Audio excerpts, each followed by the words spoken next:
बनाई है और उसमें मैंने आपको पहला तो इलेक्ट्रिसिटी से रिलेटेड पहला वीडियो भी आपके पास जा चुका है, दूसरा वीडियो भी आपके पास जा चुका है और अब मैं आपके सामने तीसरा वीडियो लेकर के आया हूं।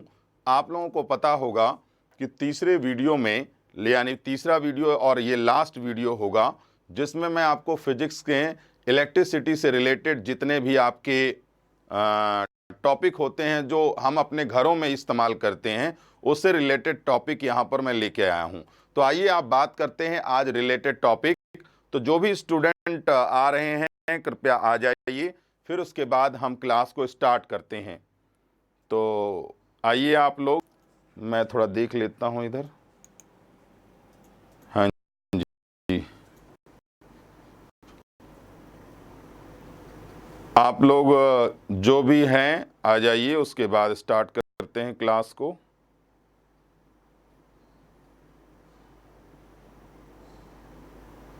ठीक है बेटा, चलो आज हम इस क्लास को स्टार्ट करते हैं। चांदनी चांद आ चुके हैं। Good evening sir, good evening बालक। और भी स्टूडेंट्स जो आना चाहते हैं आ जाइए ताकि हम क्लास को स्टार्ट कर सकें और आप लोग इस क्लास के इम्पोर्टेंस या महत्ता को समझिए ताकि आपका कोई भी एग्ज़ाम आसानी से क्लियर हो जाए। चलिए स्टार्ट करते हैं। देखो, रेजिस्टेंस से क्वेश्चन बनता है, फ्यूज तार का इस्तेमाल हम कहाँ करते हैं, इलेक्ट्रिक बल्ब क्या है, इलेक्ट्रिक हीटर क्या है, आखिरकार जो हम CFL इस्तेमाल करते हैं वो CFL का मतलब क्या होता है। विक्रम शर्मा सर बहुत दिन बाद दर्शन दिए। नहीं बेटा, हम हमेशा आते रहते हैं। और Nirmala Choubey, good evening sir, good evening बेटा। जितेंद्र कुमार, हेलो सर, आज बर्थडे सेलिब्रेशन है सर। किसका बर्थडे है बालक? तुम्हारा होगा, हैप्पी बर्थडे आपको।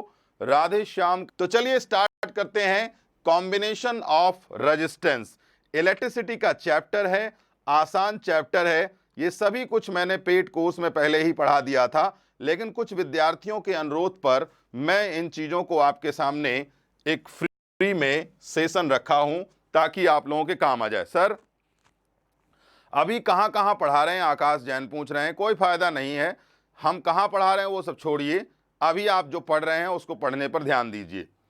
देखो बेटा, आप जानते हैं ये करंट का फ्लो है। मान लीजिए ये इलेक्ट्रिक करंट है, ठीक है। मान लीजिए ये इलेक्ट्रिक करंट है। अब ये इलेक्ट्रिक करंट इधर से जा रहा है तो डेफिनेटली ये जो आपके सामने प्रतिरोध लगा हुआ है यह करंट के फ्लो को रोक देता है, यानी विद्युत धारा की जो फ्लो है उसको रोक देता है। चंदू कुमार, प्रणाम सर जी, प्रणाम बालक। गोविंद कुमार, नमस्ते सर, क्लास के बारे में मुझे मालूम नहीं है। कोई बात नहीं, कोई बात नहीं, मालूम पड़ जाएगा वक्त के साथ। तो मेरी बात सुनिए, अब मैं कमेंट पर थोड़ा कम ध्यान दूंगा, आप अपना कमेंट करते रहिए ताकि मैं उसको बाद में चल करके आपको रिप्लाई दे सकूं। देखिए मेरी बात को बेटा, याद रखना, मैं आपको प्रतिरोध पढ़ाने जा रहा हूं। प्रतिरोध मैंने आपको सेकंड वीडियो में स्पष्ट तरीके से समझाया था, रेजिस्टेंस है क्या, लेकिन आखिरकार हम उस रेजिस्टेंस को कैसे व्यवस्थित करते हैं मैं उसको आपको समझाने जा रहा हूं। तो आइए मैं आपको बताता हूं कि रेजिस्टेंस को कैसे व्यवस्थित किया जाता है। बेटा, जब कभी भी एक सर्किट होती है उस सर्किट में दो तरीके से रेजिस्टेंस को व्यवस्थित किया जा सकता है। और याद रखिएगा, सर्किट तभी कंप्लीट होगी जब वह चारों तरफ से बंद होती है, जैसा कि मैंने कल आपको बताया भी था। अब आइए आगे बढ़ते हैं। आप लोगों को पता होना चाहिए जो रेजिस्टेंस होता है, जो प्रतिरोध है, वह इलेक्ट्रिक के करंट के फ्लो को क्या कर देता है? कम कर देता है। अब यहां पर आपको यह जानना है कि आखिरकार धारा से 370 गई तो ठीक है, कोई दिक्कत नहीं है। आप धारा 370 पे काहे परेशान हो रहे हैं? उसमें पूरा देश खुश है, आप भी खुश रहिए। बालक अपने आप को थोड़ा सा अपडेट कर लीजिए। धारा 370 में 3 खंड हैं, खंड 1, खंड 2, खंड 3। तो यह भी ध्यान रखिएगा, धारा 370 में खंड 2 और 3 को समाप्त किया गया है, लेकिन धारा 370 में जो खंड 1 है उसको टच ही नहीं किया गया है। लेकिन साथ ही साथ जो 35A आर्टिकल है उसको पूरी तरीके से खत्म कर दिया गया है। ठीक है, तो अपने आप को अपडेट रखिए, आपके एग्जाम में ये सारी बातें काम आएंगी। ठीक है, ध्यान रखना। इसका पार्ट डाउनलोड होगा, बिल्कुल होगा, आप निश्चिंत रहिए। देखिए बेटा, अब देखो श्रेणी क्रम का मतलब क्या होता है। इस संयोजन में प्रत्येक प्रतिरोध एक सिरा दूसरे प्रतिरोध से जुड़ा होता है। इधर देखो, एक सिरा ये है और दूसरा सिरा ये है, यानी एक सिरा दूसरे एक प्रतिरोध का सिरा दूसरे प्रतिरोध के सिरे से क्या होता है, जुड़ा होता है, आपस में लगा होता है। अब देखिए, ताकि सभी प्रतिरोधों में एक जैसी धारा प्रवाहित होती है, और हां याद रखिएगा, प्रतिरोध के सिरों पर विभवांतर प्रतिरोधों के अनुसार अलग अलग होते हैं। कभी भी हमेशा याद रखिएगा, जब कभी भी प्रतिरोध को हम लाइन से लगाते हैं तो प्रतिरोधों में जो विभवांतर होता है वह अलग अलग होता है। विभवांतर का मतलब होता है पोटेंशियल डिफरेंस। तो बेटा याद रखना, पहले हम लोग क्या करते थे, आज से कई साल पहले जब हम दिवाली के दिनों में लड़ियां लगाते थे, झालर जिसको कहते थे, हम एक झालर को दूसरे झालर में जोड़ देते थे और फिर दूसरे को तीसरे झालर में जोड़ देते थे। जब हम उस करंट को लगा देते थे, उसमें करंट देते थे, तो पहली वाली झालर तो बहुत अच्छी जलती थी, लेकिन जब दूसरी और तीसरी झालर जलने की बात होती थी तो वो थोड़ा सा, हो सकता है जलती ही नहीं थी, या हो सकता है वो थोड़ा डिम जला करती थी। तो हम बहुत ज्यादा परेशान होते थे कि आखिरकार कनेक्शन, करंट तो सब जगह पहुंच रहा है, लेकिन आखिरकार आखिरी वाली झालर क्यों नहीं जल रही है। तो मैं इसका आपको मुख्य कारण बताने जा रहा हूं। आप लोगों को पता होना चाहिए कि एक लाइन से दूसरा लाइन, एक प्रतिरोध से दूसरा प्रतिरोध, यानी कई प्रतिरोधों को आपस में जोड़ा जाता है लाइन से, तो हम उसे श्रेणी क्रम या सीरीज का रेजिस्टेंस कहते हैं। सीरीज वाले रेजिस्टेंस में पोटेंशियल अलग अलग होता है, विभवांतर अलग अलग होता है। समझ में आ गई बात? ध्यान रखिएगा, श्रेणी क्रम का प्रयोग हम अपने घरों में कभी नहीं करते हैं, यानी हमारे घरों में सीरीज रेजिस्टेंस की व्यवस्था नहीं होती है, याद रखिएगा। आगे चलते हैं। देखो बेटा, R is equal to R1, R2, R3, इसके आगे और भी हो सकता है, R4 भी हो सकता है, R5 भी हो सकता है, यानी कितने रेजिस्टेंस आप जोड़ सकते हैं। तो बेटा याद रखना, इस रेजिस्टेंस की व्यवस्था का उपयोग हम अपने घरों में नहीं करते हैं। श्रेणी क्रम का उपयोग हम अपने घरों में नहीं किया करते हैं। और देखो बेटा, आप लोगों को मालूम होना चाहिए, जैसे मान लीजिए प्रतिरोध क्या करता है, उसमें जो श्रेणी क्रम में प्रतिरोध लगा होता है, श्रेणी क्रम के जो प्रतिरोध होते हैं उसमें विभवांतर या पोटेंशियल डिफरेंस क्या होता है, अलग अलग पाया जाता है। अब आइए दूसरा क्या है, आपके सामने है, देख लो। पैरेलल लगा हुआ है। देखो, एक तो सीरीज था, ये पैरेलल लगा हुआ है। ये देखो, एक आपका यहां है, इसके पैरेलल दूसरा है, इसके पैरेलल तीसरा है, ध्यान रखना। और इस पैरेलल रेजिस्टेंस को हम ऐसे डिनोट करते हैं। मैं आपको बताना चाहता हूं हमारे घरों में कौन सा रेजिस्टेंस सिस्टम यूज होता है। तो हमारे घरों में पैरेलल रेजिस्टेंस सिस्टम यूज होता है। गोविंद सुनील कुमार का, सर इतना दिन से कहां थे? सर इसका पहले पार्ट 1 और 2 कैसे मिलेगा? आप प्लेलिस्ट में चले जाओ, वहां पर आपको पार्ट 1 और पार्ट 2 इलेक्ट्रिसिटी का मिल जाएगा। बिल्कुल आकाश जैन। तो बेटा याद रखना, पैरेलल रेजिस्टेंस सिस्टम का यूज हम अपने घरों में करते हैं। ये देखिए इस तरीके से, जैसे मान लो एक कमरे में 2 ट्यूबलाइट और 4 पंखे हैं, तो सारे पंखों का और सारी ट्यूबलाइट का कनेक्शन हम एक जगह से तो करते नहीं हैं। इसीलिए याद रखना, हम सभी का कनेक्शन अलग अलग करते हैं, पैरेलल रेजिस्टेंस सिस्टम का इस्तेमाल करते हैं। तो हम अपने घरों में कौन से रेजिस्टेंस सिस्टम का उपयोग करते हैं? तो याद रखिएगा, समानांतर प्रतिरोध व्यवस्था का उपयोग किया जाता है। और सुनो बेटा, प्रतिरोधों के सिरे के बीच विभवांतर समान होता है।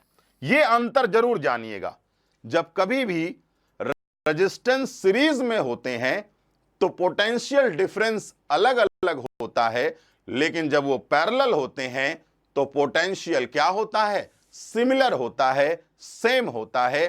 कभी भी ये बात गलत मत करिएगा, वरना एग्जाम में क्वेश्चन गलत हो जाएगा। पैरेलल समानांतर होता है, बिल्कुल गोविंद कुमार ही होता है।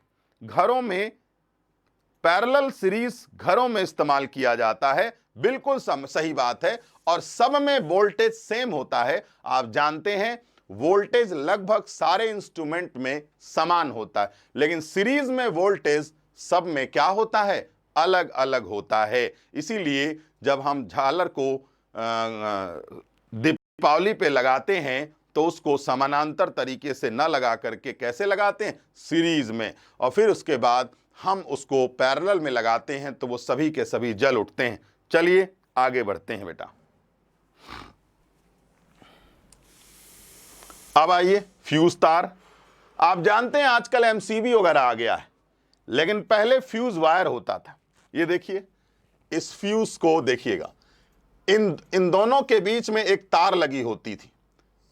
ये तार बनी होती थी लेड की और टिन की। हम इसे फ्यूज वायर कहते थे। देखो, विद्युत फ्यूज एक ऐसा उपकरण है जो घरों में विद्युत परिपथ में प्रयोग किया जाता है या श्रेणी क्रम में व्यवस्थित होता है। मुख्य आपूर्ति से फ्यूज तार लेड और टिन का बना होता है। मैं बताना चाहता हूं, जब कभी भी मेन सर्किट में इसको लगाया जाता है, बोलते हैं ना, जहां पर मेन सर्किट हो वहां पर फ्यूज तार को लगा दिया जाता है।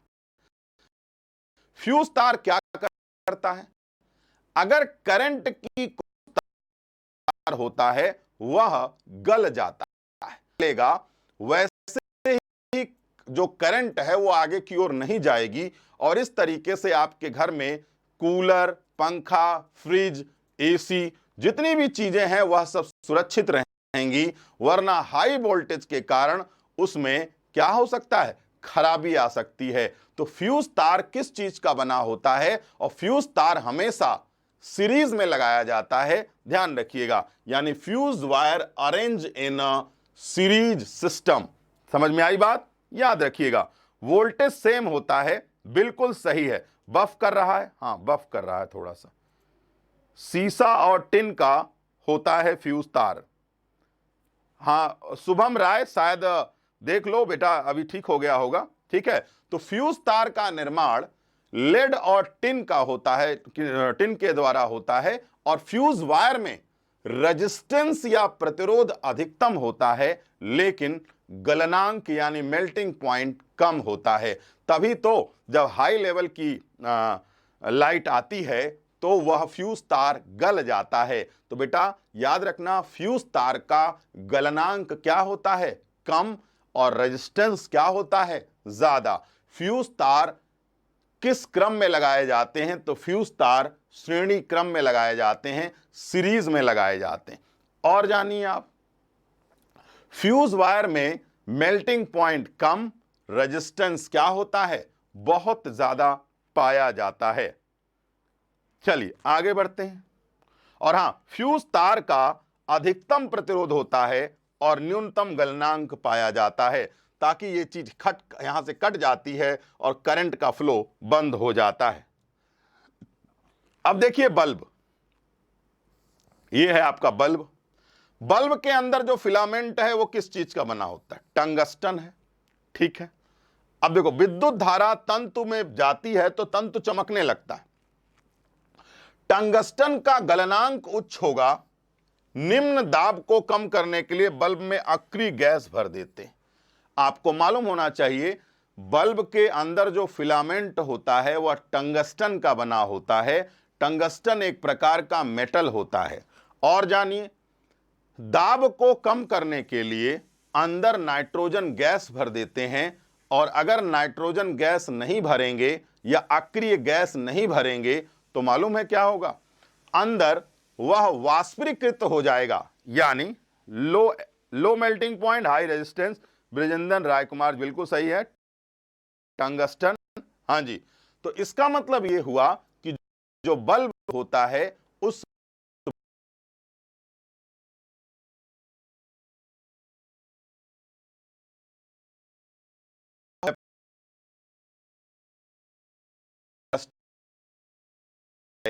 तो बेटा ध्यान रखना, बल्ब के अंदर टंगस्टन वायर होता है और कम दाब पर क्या भरी जाती है, इनर्ट गैसेस, ताकि वेपराइजेशन ना हो पाए, वाष्पीकरण ना हो पाए। बल्ब जो होता है वो फ्लिंट कांच का बना होता है, ध्यान रखिएगा। लेकिन आजकल हम इन बल्बों का इस्तेमाल या प्रयोग नहीं करते। हाँ जी, चांदनी चंद क्या नाम है उनका। ये सारी बातें हमने पेड कोर्स में 499 रुपए का वो पेड कोर्स है, मैंने उसमें आपको सारा डिटेल से 86 वीडियो है, 86 वीडियो, अभी उसमें न्यूमेरिकल आना बाकी है और एक दो टॉपिक जो बचे हुए हैं, जो बच्चों ने बताए हैं हमसे, उन्हें हम वीडियो के माध्यम से अभी आपको बना रहे हैं। कुछ दिनों बाद हम आपको उसको उसमें अपलोड कर देंगे और जैसे ही एनटीपीसी का एग्जाम अनाउंस हो जाएगा वैसे ही हम बच्चों को क्या कराना शुरू कर देंगे, न्यूमेरिकल शुरू कर देंगे। ध्यान रखना, बफरिंग कर रहा है शायद बच्चा कह रहा है। यह है हीटर। हीटर आप जानते हैं, हीटर में कुंडलित तार पाई जाती है जो कि मिश्र धातु की बनी होती। कुंडलित तार का प्रतिरोध अधिकतम नहीं न्यूनतम होगा और गलनांक क्या होगा, अधिकतम होगा। बेटा याद रखना, इलेक्ट्रिक हीटर का जो वायर होता है वो नाइक्रोम का बना होता है, यह भी ध्यान रखिएगा, नाइक्रोम का बना होता है टंगस्टन बल्ब में, लेकिन हीटर में क्या होता है, नाइक्रोम पाया जाता है, यह भी याद रखिएगा। चलो, यह है आपके सामने CFL। देखो बेटा, CFL का फुल फॉर्म याद कर लो, कॉम्पैक्ट फ्लोरेसेंट लैंप, यानी कॉम्पैक्ट फ्लोरेसेंट लैंप के नाम से जाना जाता है इसे। और सुनो, कम दाब पर पारे का वाष्प भरा जाता है, यानी जो हम CFL इस्तेमाल करते थे उसमें मरकरी का वेपर भरा जाता है लो प्रेशर पर। तो इसका मतलब लो प्रेशर पर मरकरी का वेपर भरा जाता है CFL में, ठीक है, याद रखिए। आगे बढ़ते हैं। यदि विद्युत धारा प्रवाहित की जाती है तो पराबैंगनी किरणें होती हैं, और सुनो, ये जो सफेद सफेद आपको दिख रहा है ये फास्फर होता है। तो क्या करता है, पराबैंगनी किरण हाई अल्ट्रावायलेट रेस को क्या करता है बेटा, गुरुदेव चरण स्पर्श, आपके गाइडेंस में मेरी जॉब लगने में बहुत भूमिका रही है। तो आकाश वर्मा, आप किस जॉब में सिलेक्ट हो गए हैं बच्चा, कृपया कमेंट करके बताएं, हम आपको बहुत बहुत बधाई दे रहे हैं। आकाश वर्मा, किस चीज में आप सिलेक्ट हो गए हैं बेटा। हम तो अभी 6 महीने 4 से 6 महीने से ऑनलाइन आ रहे हैं, हमारा इतिहास रहा है, हम ऑफलाइन ही पढ़ाते रहे हैं। आकाश वर्मा बताओ बेटा, तुम्हारा किस चीज में सिलेक्शन हुआ। ऐसे कई विद्यार्थी हैं जिनसे हम अनजान हैं और उनका सिलेक्शन हो चुका है। अभी एक महेश जाट नाम का लड़का है, उसने हमारे पास मैसेज के द्वारा बताया कि सर मेरा अभी जो RPF SI का रिजल्ट आया था उसमें मेरा सिलेक्शन हो गया है। ऐसे कई विद्यार्थी हैं जिनको हमने पढ़ाया है और वो आज की डेट में सिलेक्टेड हैं। कोई बात नहीं, आप सबका सिलेक्शन होगा। तो बेटा याद रखना, CFL में मरकरी होती है और ये वाइट वाला पार्ट है, इसको फास्फर से पेंट किया जाता है, और जब हम इसमें इलेक्ट्रिक प्रवाहित करते हैं तो यहां पर पराबैंगनी किरणें निकलती हैं जिसको फास्ट और निम्न क्वालिटी की यानी निम्न फ्रीक्वेंसी की लाइट को आपके सामने प्रोड्यूस कर लेता है, ध्यान रखना। चलो आगे बढ़ते हैं। CFL में आर्गन और नियान भर दी जाती है, यह भी ध्यान रखना। आज का थोड़ा सा चैप्टर कम छोटा ही रहेगा, आधे घंटे का ही क्लास रहेगा क्योंकि इसमें मैटर कम है। LED क्या होता है, आजकल बेटा हम लोग LED इस्तेमाल करते हैं। LED आपके सामने बना हुआ, ये देख लो, इसमें डायोड इस्तेमाल होता है। यह एक प्रकार का डायोड है जो विद्युत धारा प्रदान करने पर ऊष्मा उत्सर्जित करता है। आपसे पूछा जाता है LED का निर्माण किस चीज से हुआ है। सर आपका क्लास पर डे चलता है। हाँ जी बेटा, 8 बजे ठीक आप मिलिए, पर डे आपको आधे घंटे की क्लास यहां पर मिलेगी, कभी कभी 1 घंटे भी मिलेगी, ठीक है। चलो, पीएन जंक्शन डायोड पर आधारित होता है और गैलेनियम आर्सेनाइड का प्रयोग एलईडी में किया जाता है। तो एलईडी में कौन सा प्रयोग होता है? तो एलईडी में गैलेनियम आर्सेनाइड का प्रयोग किया जाता है। ठीक है, अब देखिए बेटा, इलेक्ट्रोलाइसिस क्या है? बहुत सिंपल सी बात है। इलेक्ट्रोलाइसिस में क्या होता है मैं बताता हूं। एक पार्ट होता है डायोड, एक पार्ट होता है एनोड। तो आप लोगों को मालूम होना चाहिए डायोड और एनोड का अर्थ क्या होता है। तो मैं आपको बताता हूं डायोड और एनोड का मतलब क्या होता है। आपको पता होना चाहिए निगेटिव है इधर और एक तरफ पॉजिटिव है। ये जो लाल वाला पॉजिटिव है और ये कैथोड जो है एनोड और कैथोड आपके सामने। तो होता क्या है, इसमें एक सॉल्यूशन होता है। यदि विद्युत धारा अम्लीय व क्षारीय घोल में प्रवाहित की जाती तो घोल के अणु आयन में विभाजित हो जाते हैं। इस प्रक्रिया को हम क्या बोलते हैं? विद्युत अपघटन कहते हैं। ये फैराडे लॉ होता है। तो हमारे कहने का मतलब ये है कि अगर मान लो किसी एसिड और बेस में इलेक्ट्रिक करंट प्रवाहित की जाती है तो उसके जो अणु होते हैं मॉलिक्यूल्स, वो आयंस में डिवाइड हो जाते हैं, यानी वो आयंस में विभक्त हो जाते हैं। ध्यान रखना। हाँ, गैलेनियम और आर्सेनाइड, रेड के लिए गैलेनियम और आर्सेनाइड का प्रयोग, रेड के लिए गैलेनियम आर्सेनाइड का प्रयोग किया जाता है। एकदम सही बता रहे हो, कोई दिक्कत नहीं है। चलो आगे बढ़ते हैं। अब ये देखो फैराडे का फर्स्ट लॉ है, बहुत सिंपल सा लॉ है, आप जानते हैं, मैं आपको बता देता हूं। इलेक्ट्रोप्लेटिंग की जाती है, मतलब लोहे पर जिंक चढ़ाया जाता है। इस प्रक्रिया को हम गैल्वेनाइजेशन कहते हैं। और बेटा इसमें क्या होता है, एक हिस्सा निगेटिव पर रखा जाता है, एक हिस्सा पॉजिटिव पर रखा जाता है। कॉपर सल्फेट का सॉल्यूशन होता है और जब हम करंट देते हैं तो किधर से किधर मूवमेंट होता है, ये आपके सामने लिखा हुआ। देखो इधर, विद्युत अपघटन की क्रिया में इलेक्ट्रॉन पर मुक्त कुल पदार्थ का द्रव्यमान विद्युत अपघटन में प्रवाहित हुए संपूर्ण विद्युत आवेश के अनुक्रमानुपातिक होता है। यानी मास डायरेक्टली प्रोपोर्शनल चार्ज। मास, अब अगर मान लो ये प्रोपोर्शनल आता है, जेड रखेंगे। जेड क्या है, यानी यहां पर आप लोगों को Q इक्वल टू IT रख सकते हैं। ये मैं फार्मूला बता चुका हूं, जहां पे Q क्या है, द्रव्यमान, I आवेश, T समय और Z एक स्थिरांक है। तो फैराडे में क्या होता है, फैराडे के नियम के द्वारा यह बताया जाता है कि किस तरीके से इलेक्ट्रोप्लेटिंग किया जा सकता है इलेक्ट्रिक के माध्यम से। समझे बात को? इसको एक बार पढ़, नीचे दिया हुआ है, जा करके आप वहां पर PDF डाउनलोड कर सकते हैं। चलिए इधर भी, और इसमें सेकंड लॉ में कुछ भी नहीं है। विद्युत अपघटन में समान समय में समान धारा प्रवाहित की जाए तो मुक्त तत्वों के द्रव्यमान उनके रासायनिक तुल्यांकों, वही जो मास डायरेक्टली प्रोपोर्शनल चार्ज, तो यहां पर हमने चार्ज ना लेकर के डायरेक्ट क्या ले लिया है, जो उसका कांस्टेंट वैल्यू है। फैराडे के स्थिरांक यानी F की वैल्यू कितनी होती है, 9.6 × 10⁻7। समझ में आई बात? याद रखिएगा। चलिए आज के लिए इतना ही रहेगा।